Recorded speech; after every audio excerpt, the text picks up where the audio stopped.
신약성경 에베소서 6장 1절에서 4절까지 말씀입니다. 신약성경 316페이지 정도에 있습니다. 신약성경 에베소서 6장 1절에서 4절 말씀. 우리 짧은 절이니까요. 우리 함께 합독해서 1절부터 4절까지 함께 읽겠습니다. 1절부터 함께 읽겠습니다. 자녀들아, 주 안에서 너희 부모에게 순종하라. 이것이 옳으니라. 내 아버지와 어머니를 공경하라. 이것은 약속이 있는 첫 계명이니 이로써 내가 잘되고 땅에서 장수하리라. 또 아비들아, 너희 자녀를 노엽게 하지 말고 오직 주의 교훈과 훈계로 양육하라. 아멘. 옆에 있는 분과 한번 이렇게 인사하면서 오예배의 말씀 들었으면 좋겠습니다. 옆에 있는 분과 이렇게 인사하겠습니다. 어버이날 선물 뭐 받으셨어요? 네. 네. 어버이날 선물 뭐 받으셨어요? 네. 뭐니 해도 머니가. 오늘 본문의 말씀을 가지고 슬기로운 일촌 관계라는 제목으로 은혜를 나누려고 합니다. 오늘 제목을 보고 여러분 이게 뭐지? 라고 하면서 의아해하시는 분들이 계실 수 있는데 아마 그런 분들은 과거에 싸이월드라는 미니 홈페이지 시대를 지나온 분들일 겁니다. 왜냐하면 과거에 싸이월드에서 친구를 맺는 것을 일촌이라고 했기 때문에 그렇습니다. 요즘으로 말하면 페이스북의 친구를 패친이라고 하기도 하고 인터넷상에서 서로의 계정을 이렇게 팔로우 해주는 걸 맛팔이라고 하거든요. 서로 팔로우 해주는 것처럼 당시에 싸이월드에서는 서로가 친구가 될 때 이웃이 되는 걸 일촌을 맺는다라고 했었습니다. 그래서 당시에는 너랑 나랑 오늘부터 일촌이다 라는 말도 이렇게 유행처럼 했었었고, 또 원하지 않는 사람이 일촌이 되었을 때는 몰래 그 사람 몰래 일촌을 끊는 방법을 검색하기도 했었죠. 그런데 오늘 말씀을 제가 준비하다가 이 일촌이라는 관계가 그냥 쉽게 맺고 쉽게 끊을 수 있는 관계가 아니다라는 사실을 알았습니다. 왜일까요? 일촌 관계가 어떤 관계를 말하는지 알고 계시는 분들이 이미 정답을 알고 계시겠지만, 우리나라 촌수로 이 일촌은 바로 부모와 자녀와의 관계의 촌수를 말할 때 일촌이라고 합니다. 그러니까 오늘 제목의 슬기로운 일촌 관계라는 말은 누구와 누구의 관계를 말하는 걸까요? 부모와 자녀와의 관계입니다. 그러니 이 일촌을 맺고 끊고는 사실 쉬울까요? 어려울까요? 거의 불가능하다라고 말할 수 있습니다. 그런데 과거에는 그 표현이 이제 사이트에서 사용하던 표현이다 보니까 우리가 너무 쉽게 일촌 맺기도 하고 일촌을 끊어버리기도 했는데, 오늘 말씀 또 제가 준비하다 보니까 이 일촌이라는 관계가 너무너무 중요하더라고요. 그런데 이쯤에서 질문 하나를 더 해보겠습니다. 여러분, 부부는 몇 촌일까요? 네, 정답 잘 알고 계시네요. 무촌, 촌수가 없죠. 사실 저는 부부가 너무 가까워서 무촌인 줄 알았는데, 오늘 말씀 준비하다가 사전을 찾아보니까 촌수는 원래 혈연 관계의 이 단계를 정하는 것입니다. 그래서 부부는 혈연 관계가 아닌 남남이 만나서 이렇게 관계를 형성했기 때문에 무촌이라고 한답니다. 정확한 사전적인 의미입니다.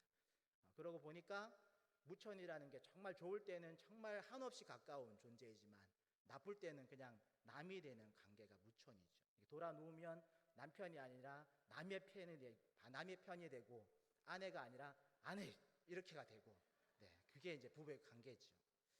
일단 오늘 주제는 무촌이 아니기 때문에 일촌이니까 다시 일촌의 관계로 돌아와서 결국 한 가정의 기본 단위인 부모와 자녀와의 관계를 슬기롭게 하자는 것이 오늘 설교의 결론입니다.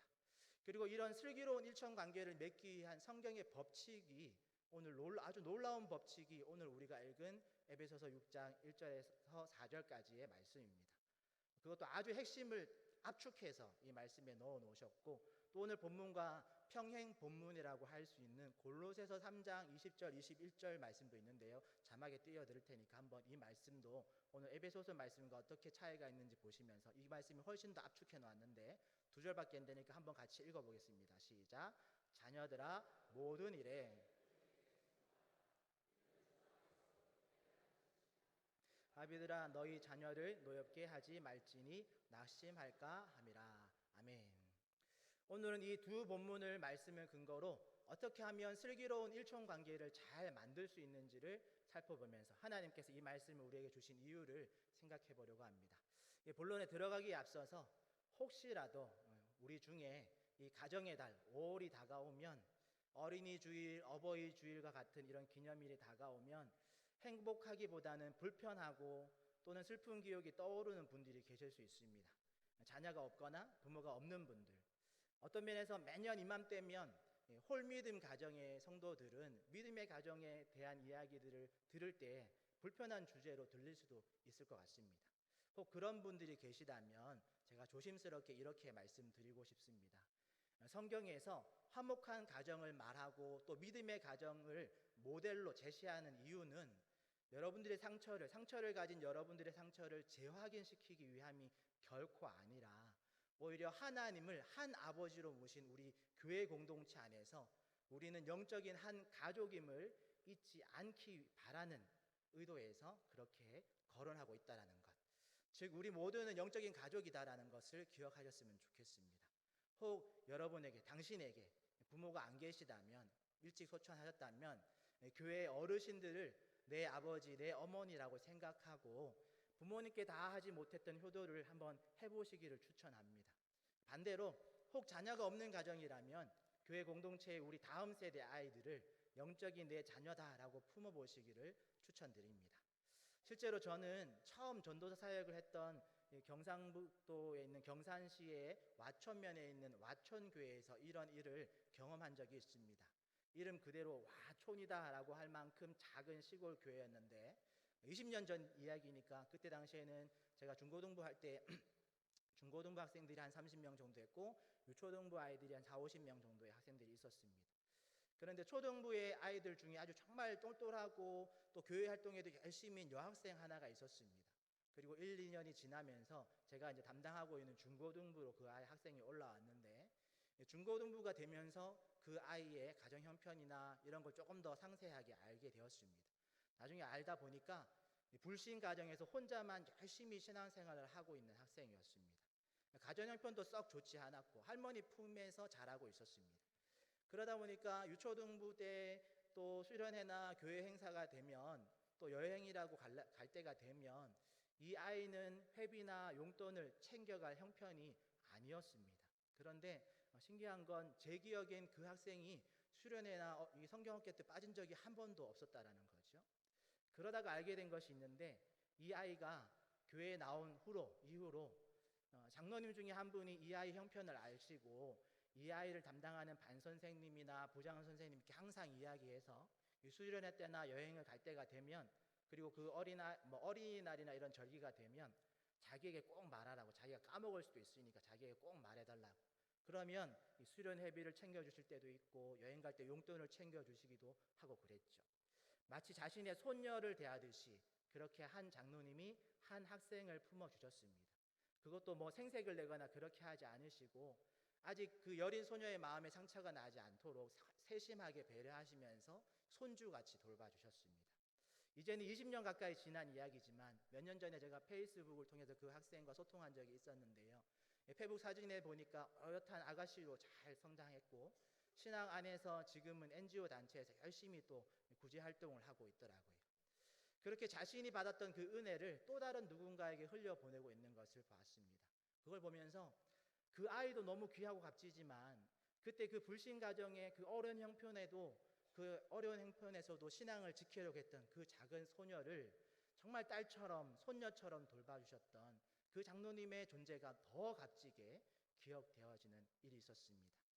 물론 이것은 좀 주제 넘은 조언일 수 있지만 사실 영적인 한 가족으로서 부모님께 다 하지 못한 효를 우리 공동체 안에 있는 어르신들에게 행하고 또 자녀들에게 다 해주지 못했던 그 아가페의 내리사랑을 우리 교회 안에 또 주변에 있는 이웃들 또 다음 세대에 베푼다면 이 5월 가정의 달이 상처를 확인하는 달이 아니라 그 상처가 예수 그리스도의 사랑으로 아물고 더 큰 예수 그리스도의 사랑을 확인하는 달로 변화될 줄 믿습니다. 그리고 혹 여러분이 혹시라도 믿음의 가정, 믿음의 가문된 공동체의 일원이라면 여러분 그냥 우리 집은 믿음의 가정이니까 믿음의 가문이니까 좋다라고만 하고 끝나지 마시고 여러분 불신 가정의 자녀들과 또 홀믿음 가정의 지체들을 돌아봐 주시기를 권면드립니다. 그렇게 할 때 우리 믿음의 가정이 한 사람 한 사람씩만 감당해 주면 그 지체들도 더 힘있게 신앙생활 잘할 수 있고 또 믿지 않는 가족들에게 복음을 전하는 일을 혼자 감당하지 않아도 될 것입니다. 좀 이게 사이드의 이야기가 길었지만 이 이야기 안에 이미 슬기로운 일총 관계를 위한 지혜들이 포함되어 있었습니다. 그러면 이제 진짜 본론으로 들어가서 첫 번째로 골로새서와 에베소서에 나오는 자녀들에 대한 권면을 한 문장으로 만들면 첫 번째 주제인 자녀들아 주 안에서 또는 주님 때문에 모든 일에 부모에게 순종, 공경하라라는 말씀이 되어집니다. 여기서 순종이라는 단어를 먼저 살펴보면 헬라어로 휘파쿠오라는 단어를 사용합니다. 그런데 이 단어는 휘포와 아쿠오라는 단어가 합성되어진 단어입니다. 휘포의 뜻은 뭐뭐 아래에서, 아쿠오라는 뜻은 듣다라는 뜻입니다. 그러니까 이 두 단어의 뜻을 합쳐보면 아래에서, 어디 아래에서 듣는다라는 뜻을 가지고 있죠. 그게 순종이란 단어의 뜻입니다. 그러니까 자녀들에게 지금 당부하는 내 부모에게 순종하라라는 이 말은 부모의 아래에서 들으란 말입니다. 즉 부모를 무시하거나 또는 높은 자세로 교만한 자세로 부모를 대하라는 것이 아니라 오히려 아래에서 겸손함으로 부모의 말을 경청할 것을 말하는 것이죠. 이게 어찌 보면 부모와 자녀와의 관계에 당연한 것, 자녀가 당연히 아래에서 듣는 것이라고 생각하기 쉽지만 가만히 생각해 보면 우리가 청소년기를 지나고 또 나이가 들면서 우리의 생각이 커지고 또 그에 반해서 부모님의 생활력이나 어떤 경제력이나 어떤 지적인 능력까지도 여러분들보다 부모님이 약해지는 그런 시기가 시작되면 우리는 여지없이 부모님을 무시하거나 은근히 깔보거나 하면서 아래에서 듣기를 거부할 때가 많죠. 그래서 이게 어렸을 때는 조금 수월한 듯 보여도 나이가 들면 들수록 쉽지 않은 명령이자 하나님의 법입니다. 그러나 슬기로운 일천 관계를 위해서 여러분 꼭 기억하시길 바랍니다. 부모님의 말씀을 아래에서 듣는 자세와 그 마음가짐이 우리에게 필요하다는 것을 꼭 기억하시면 좋겠습니다. 특별히 골로새서 3장에서는 자녀들아 모든 일에 부모에게 순종하라라고 당부합니다. 이 말을 진짜 모든 일, 그래서 문자적으로 모든 일, 그래 불신 부모가 너 교회 가지 마라 하면 그 말에도 순종해야 되는가? 때로는 정신이 좀 정상이 아닌 상태로 우리에게 하시는 그 말씀을 곧대로 실천에 옮기라는 말인가? 라고 착각할 수 있는데 그런 말이 아니죠. 그런데 그럼에도 불구하고 그런 부모님의 말이 혹 잘못된 말이라 할지라도 최소한 아래에서 듣는 자세로 부모의 말을 경청하고 또 예의에서 벗어나지 않게 반응하는 지혜가 우리에게 필요할 줄 믿습니다. 그리고 이것은 평상시의 마음의 자세나 태도로 훈련되어져 있어야 그 상황이 딱 닥쳤을 때 우리가 그렇게 반응할 수 있는 거죠. 그러기에 성경은 이렇게 모든 일에 부모에게 순종하라라는 명령으로 지금부터 우리 스스로를 잘 훈련하도록, 그래서 슬기로운 일천관계를 잘 유지하도록 가르치고 있다는 것 우리가 꼭 기억하면 좋겠습니다. 또한 오늘 본문 에베소서 6장 2절 말씀에 보면 내 아버지와 어머니를 공경하라라고 권면합니다. 여기 나오는 공경이라는 단어는 주석가 앤드류 링컨이라는 분이 이렇게 주석해 놓았는데요. 자막이 있을 텐데 부모의 권위를 인정하고 존중하는 태도뿐만 아니라 부모의 육체적인 또는 물질적인 필요를 돌아보는 것까지를 포함한다라고 주석해 놓았습니다. 그러니까 우리가 어렸을 때는 부모의 슬하에 있을 때에는 순종에 방점이 찍힌다면 우리가 커서 독립하고 또는 이제 결혼해서 독립해서 부모를 떠나게 되었을 때는 이 부모의 육체적인 또는 물질적인 필요까지도 돌아보는 것을 우리가 순종 또는 공경이라고 한다라는 거죠. 나이가 들고 늙는 그 부모를 보면서 무시를 하거나 소홀히 해서는 안 된다라는 말이고 또 시대에 뒤처지는 부모를 보기가 싫을 수도 있고 초라해져가는 그 부모가 부끄러울 수도 있습니다. 그런데 성경은 그런 마음의 태도와 자세를 바꾸라라고 말합니다. 그것도 단호하게 내 부모를 공경하라라고 말합니다. 과거에는 노인을 지혜 있는 어른으로 높였던 적이 있었습니다.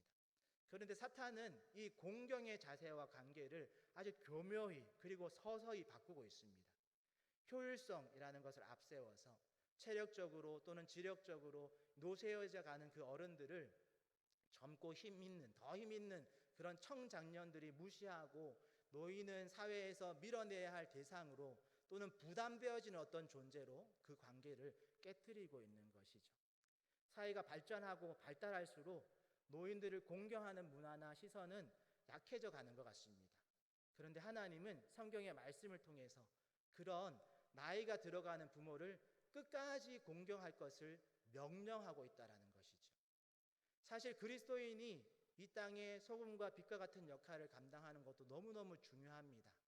그런데 그와 마찬가지의 무게로 가정 안에서 부모에게 순종하는 그런 어린 시절을 잘 보내고 나이가 들어서 자녀가 성인이 되어서는 이제 부모가 노인이 되었을 때 그때에도 그 부모를 사랑하고 존경하고 공경할 수 있는 어른으로 자라는 것, 그것이 또 그런 건강한 가정이 되는 것이 그리스도인 또는 믿음의 가정에게 부과되어진 또 명령되어진 사명인 줄 믿습니다. 여러분, 이 사명을 놓치지 마시고 우리부터 또 우리 자녀들에게 이런 말씀을 통해서 이런 건강한 믿음의 가정으로 자랄 수 있기를 축복합니다. 그리고 오늘 본문 2절 3절에서는 이렇게 부모를 공경하는 자에게 약속된 복을 언급합니다. 바로 십계명의 제5계명의 본문을 인용해서 이로써 내가 잘되고 땅에서 장수하리라 라고 약속하죠. 골로새서에서는 이 말씀을 이는 주 안에서 기쁘게 하는 것이니라 라고 말합니다. 즉 부모에게 순종하고 공경하는 일이 주님을 기쁘시게 하는 일이다. 그리고 이로 인해서 내가 잘되고 땅에서 장수하리라 라고 약속하는 그런 복이 약속되어 있는 그런 약속이다, 규칙이다 라고 말하고 있죠. 여기서 잘되고 장수한다라는 말도 문자 그대로 그냥 성공하고 장수한다라는 의미보다 더 깊은 의미가 있습니다. 그것은 바로 하나님이 약속한 복을 주시겠다라는 의미입니다. 그러니 육신의 부모에게 순종하고 공경하는 자에게 하나님이 이렇게 약속하시는 거죠. 네 부모가 너에게 복을 못 주더라도 너의 영적인 아버지인 내가 하나님이 너에게 약속한 복을 주겠다라는 말입니다. 여러분 잘 들으십시오.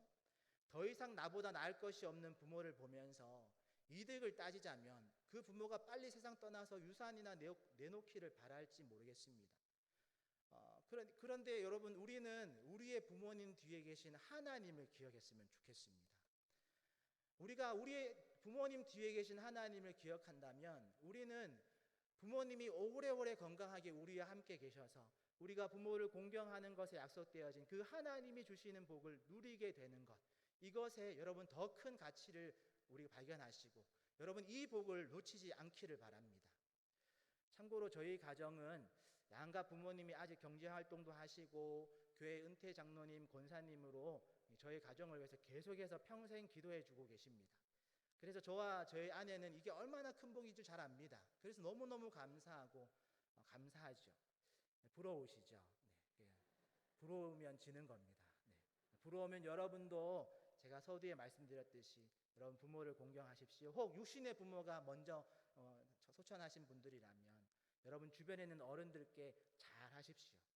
그분들에게 잘하시면서 그분들께 기도 부탁하십시오. 자식 같은 저를 위해서 기도를 좀 해주십시오라고. 여러분 그러면 그분들이 여러분들을 정말 자녀와 같은 마음으로 여러분들 이름 불러가며 여러분들을 위해서 영적인 부모의 모습처럼 기도해 주실 겁니다. 이처럼 성경은 부모 공경을 마치 하나님을 공경하는 것과 같은 무게로 다루고 있습니다. 그래서 어떤 분이 이렇게 말했습니다. 눈에 보이는 부모를 공경하지 않는 사람이 어찌 눈에 보이지 않는 하나님을 공경할 수 있느냐라고 말했습니다. 이 말처럼 성경은 종종 하나님과 부모를 동일선상에 놓을 때가 있습니다. 신명기 27장에 가면 모세가 40년 광야 생활을 통해서 훈련을 마친 이스라엘 백성을 다시 가나안 땅 앞에 데려다 놓고 당부하는 장면이 나옵니다. 그게 이제 신명기서인데 신명기 27장에 가면 거기에 보면 너희가 가나안 땅에 들어가면 에발산과 그리심산에 올라가서 축복과 저주를 선포해라 라고 명령하는 장면이 나옵니다. 그 말씀을 또 아멘으로 화답할 것을 당부하는 장면이 나오는데요. 신명기 27장 15절부터 이제 저주 선언이 시작되어지는데 자막이 준비되어 있습니다. 자막 한번 띄워주시고요. 14절부터 읽을 텐데 제가 저기 이제 그 한 절씩 안 되고 뭉뚱그려져 있네요. 일단은 한번 같이 쭉 읽겠습니다. 처음부터 읽겠습니다. 시작. 레위 사람은 큰 소리로 이스라엘 모든 사람에게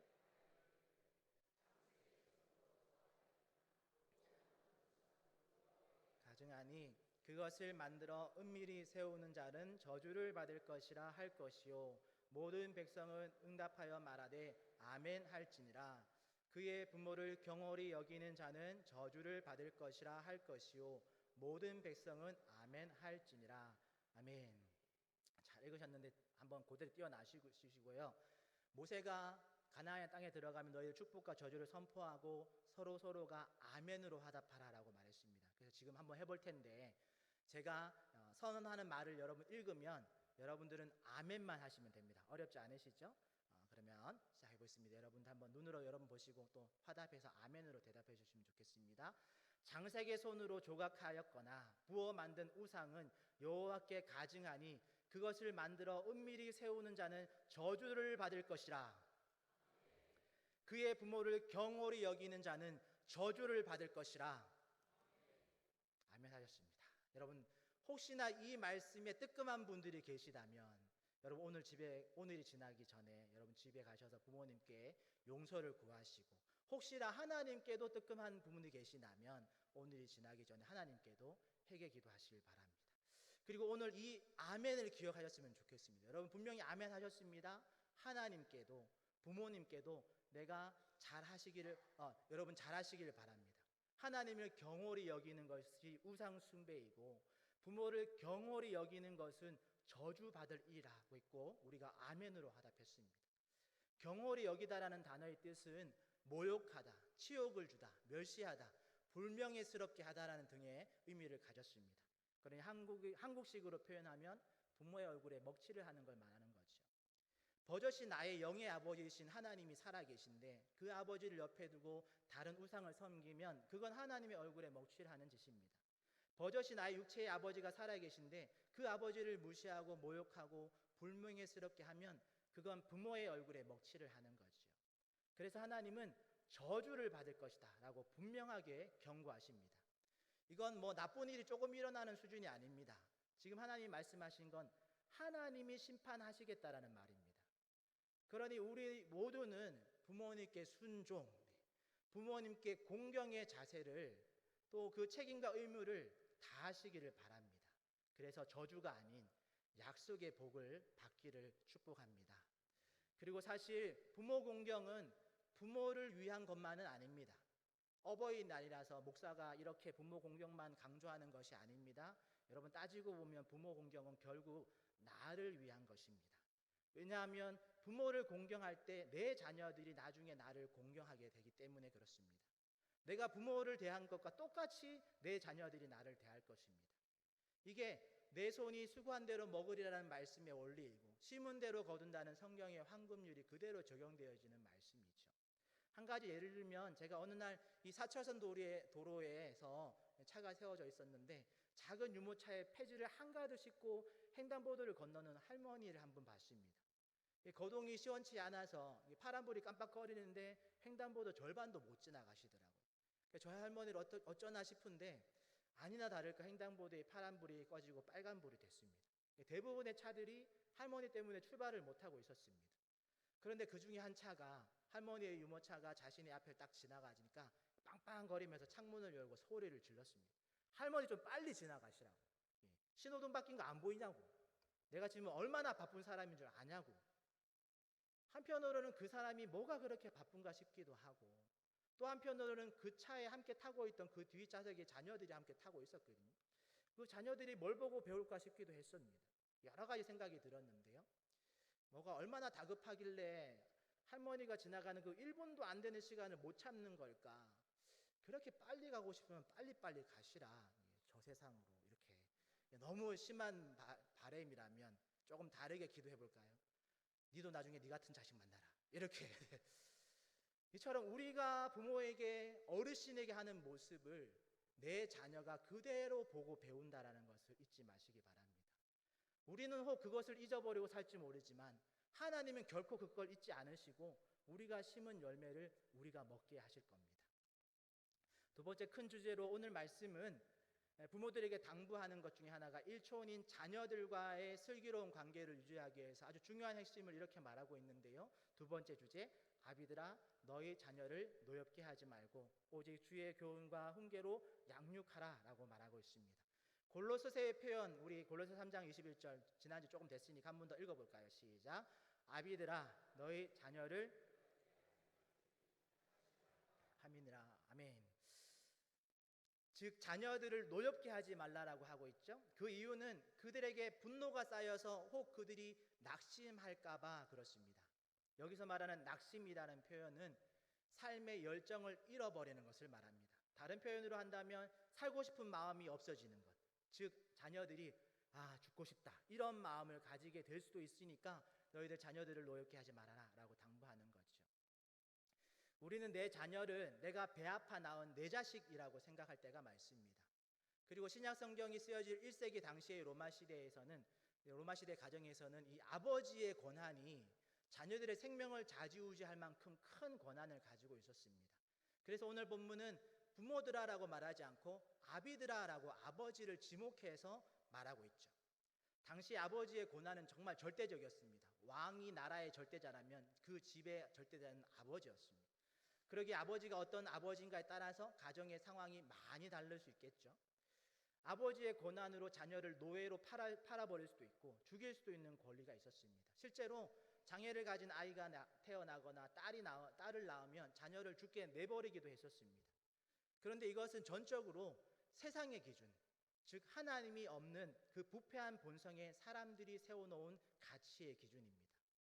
여러분, 하나님이 없다면 부모가 자녀의 생명의 주인이죠. 내가 낳은 자녀니까, 내가 생명을 준 자녀니까 내가 생명을 뺏을 수도 있다라는 생각을 할 수 있습니다. 그러나 성경은 결단코 우리의 자녀가 내 소유라고 말하지 않습니다. 오히려 나의 자녀는 하나님이 나에게 맡기신 하나님의 기업이라고 기록해 두셨습니다. 정말 그런지 시편 말씀을 볼 텐데요. 시편 127편 3절 말씀도 우리 함께 읽겠습니다. 시작. 보라, 자식들은 여호와의 기업이요 태의 열매는 그의 상급이로다. 아멘. 하나님이 분명히 시인의 입술을 통해서 이렇게 기록해 놓았죠. 보라, 자식들은 나의 기업이다가 아니고 여호와의 기업이다. 그러니 부모된 우리는 내 자녀가 내 것이 아니라 하나님이 나에게 맡기신 여호와의 기업임을 잊지 말아야 할 것입니다. 아담에게 에덴 동산을 맡기시면서 네가 이제부터 다스리고 돌보라라고 명령하시고 위임하셨듯이 우리에게 하나님의 형상을 담은 그 자녀를 주시면서 이 자녀를 노엽게 하지 말고 오직 하나님의 교훈과 훈계로 양육해달라라고 명령하시고 위임하셨음을 기억하셨으면 좋겠습니다. 여러분, 자녀를 노엽게 하지 않기 위해서 참고할 만한 자료를 제가 찾다가 발견한 것이 하나 있는데요.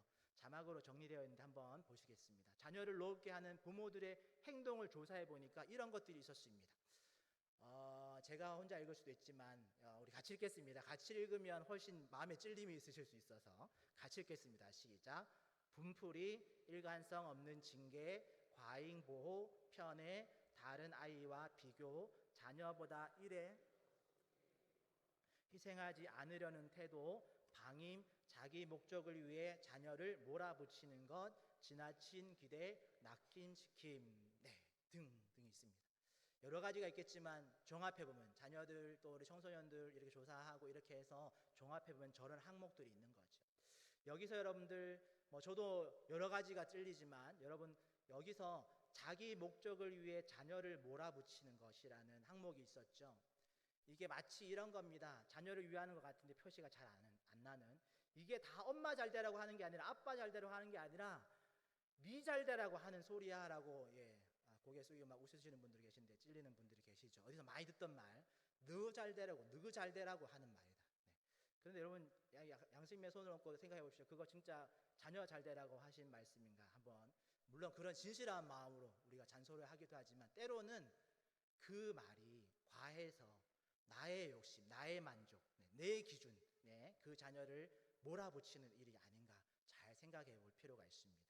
여러분, 성경은 결코 이런 것으로 자녀를 몰아붙이라, 이런 것으로 자녀를 노엽게 하라라고 가르치지 않습니다. 성경은 결코 그렇게 가르치지 않습니다. 오히려 주의 교훈과 훈계로 양육할 것을 가르치고 있는 거죠. 최근 어느 어린이날 앞두고 어느 신문에서 이런 조사를 했습니다. 초등학교 교사 노동조합에서 전국 초등학생 4, 5, 6학년 조금 머리가 이제 굵은 아이들이죠. 7,010명을 대상으로 설문조사한 결과를 발표했는데요. 자막에 띄워주십시오. 조사 결과 어린이가 생각하는 행복의 조건 1위는 화목한 가족을 만드는 것이 전체 대답의 39%, 40%를 차지했습니다.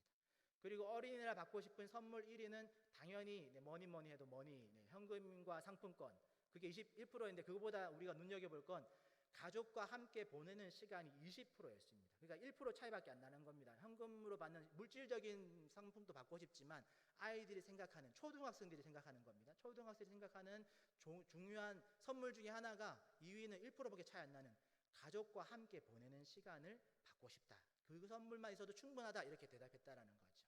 또 어린이들이 가장 가정에서 어려워하는 것, 그게 뭐냐면 학원 숙제하는 것과 공부량이 너무 많아서 힘들다. 29%, 30%가 되는 아이들이 손꼽았고, 학교 수업이 끝나고 나서 바로 가장 먼저 하고 싶은 그게 뭐냐면 바로 집에 좀 가고 싶다. 이건 53%의 아이들이 제발 집으로 바로 갔으면 좋겠다, 학원으로 안 가고. 그런 응답이 가장 많았다고 합니다. 여러분, 그리고 청소년들이 가출하는 1위도 잠깐 중간에 끼워놨는데, 이게 초등학생 건 아니라서 끼워놨는데, 청소년들의 가출 이유 1위가 뭐냐면 말이 안 통하는 부모 때문에라고, 소통의 부재로 인한 가출 사유를 첫 번째로 손꼽았습니다. 이런 조사를 통해서 이 초등교사 노조가 이렇게 결론을 내렸습니다. 어린이가 학원 숙제와 공부량을 줄이고 가정에서 좀 더 충분하게 쉼과 놀이를 즐길 수 있도록 하는 사회적 노력이 필요하다라고 초등학교 교사 노조가 이렇게 결론을 내렸습니다. 여러분들, 이 모습에서 이 조사의 결과가 우리 어른들에게 시사하는 바가 있겠죠. 그러니 우리 어린 자녀들도 어린아이 같아 보이지만, 아무 생각 없는 것처럼 보이지만, 그 자녀들도 화목한 가정을 만드는 것이 얼마나 중요한지를 다 알고 있다는 것을 우리가 알 수 있고, 또 사춘기다 뭐다 하면서 부모와의 관계가 이렇게 벌어지고 대화가 단절되어지는 시기를 맞을 때도 있긴 하지만, 그냥 사춘기니까 하고 그냥 소통이 안 되는 것을 그냥 지나칠 일이 아니다라는 경각심을 우리에게 주는 조사이죠. 우리 자녀들이 부모들로 인해서 분노하고 그것이 쌓이고 그것이 나중에는 낙심에 이르러서 삶의 열정을 잃어버리고 죽고 싶다라는 생각을 가지게 된다면, 그것은 하나님께서 우리에게 위임하신 자녀 양육의 책임을 다하지 못하는 것입니다. 그러기에 부디 소망하기는 우리의 자녀들이 부모인 우리를 보고 산다라는 게 우리 엄마 아빠처럼 행복한 거구나. 지금 형편은 조금 어렵고 내게 주어진 이 학업의 무게는 무겁지만 그래도 엄마 아빠처럼 하나님을 의지해서 하나님의 약속을 붙들고 다시 일어나서 힘내봐야겠구나. 엄마 아빠처럼 성경의 지혜를 가지고 이 혼탁한 시대를 잘 이겨내야겠구나라는, 그래서 우리 자녀들에게 낙심이 아닌 희망의 본을 보여주는 부모가 되시기를 축복합니다. 결론적으로 오늘 우리는 슬기로운 일촌관계, 슬기로운 부모와 자녀의 관계를 위해서 기록해 놓으신 하나님의 말씀이자 명령을 살펴보았습니다. 여러분, 자녀들에게는 부모에게 모든 일에 아래에서 듣는 겸손한 자세의 순종을 당부하셨습니다.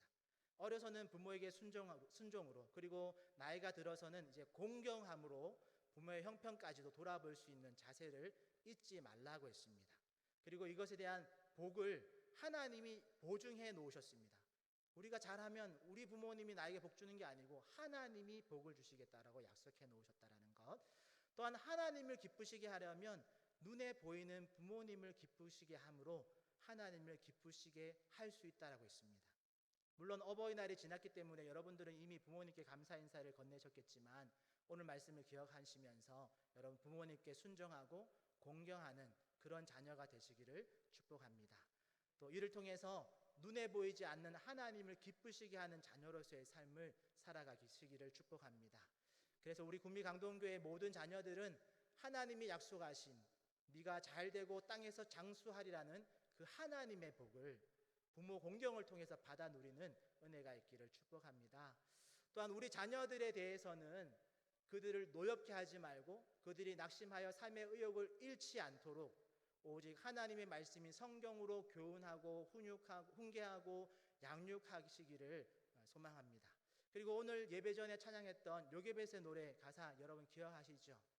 공교롭게도 작년 어버이 주일 때 제가 이 오후 예배 때 설교를 했던 것 같은데 그때 저 영상을 보면서 같이 말씀을 나눴었는데 기억나시나요? 우리의 자녀의 참 부모가 누구라고 했죠? 우리의 자녀의 참 부모는 여호와 하나님이시다라고 했습니다. 나보다 내 자녀를 더 사랑할 사람은 이 세상에 아무도 없습니다. 그러나 나보다 내 자녀를 더 사랑하는 존재가 분명히 있습니다. 그분은 바로 우리 하나님이시죠. 그리고 이것을 우리 자녀들이 알기를 소망합니다. 아니, 믿음의 부모인 우리가 이것을 알려줘야 합니다. 가르쳐줘야 합니다. 엄마 아빠보다 널 더 사랑하는 존재가 있어. 바로 우리 하나님이야. 저희 집에서 제가 한 번씩 우리 아이들한테 그 얘기 하거든요. 엄마 아빠 너 별로 안 사랑해. 하나님이 널 더 사랑해. 이런 식으로 이렇게 농담 반 진담 반으로 가끔씩 아이들이 좀 뻥찐 데가 있는데 뒷부분의 말을 듣고 아빠가 또 그 얘기 하는구나 이렇게 이제 이해합니다. 여러분들 너의 참 부모는 하나님이야 라고 여러분들의 자녀에게 알려주셔야 합니다. 이렇게 오직 주의 교훈과 훈계로 우리의 자녀들이 하나님의 자녀로 양육되어질 때에 내가 자녀의 주인이 되는 것이 아니라 하나님께서 우리 자녀의 부모가 되어주시는 것, 그리고 하나님의 자녀가 받는 복을 내 자녀들이 받게 되어질 줄 믿습니다. 그럴 때에 하나님 우리 아버지께서 우리 구미강동교회 모든 가정을 온전한 믿음의 가정으로 세워주실 것입니다. 그리고 우리는 또 다른 누군가를 세워줄 수 있는 든든한 믿음의 가정으로 그 보팀목의 역할을 잘 감당할 수 있게 될 것입니다. 그런 믿음으로 이 5월 한 달을 믿음의 한 가정에 집중하면서 서로가 더욱 하나 되어지는 믿음의 공동체가 되시기를 예수님의 이름으로 축복합니다. 기도하겠습니다. 하나님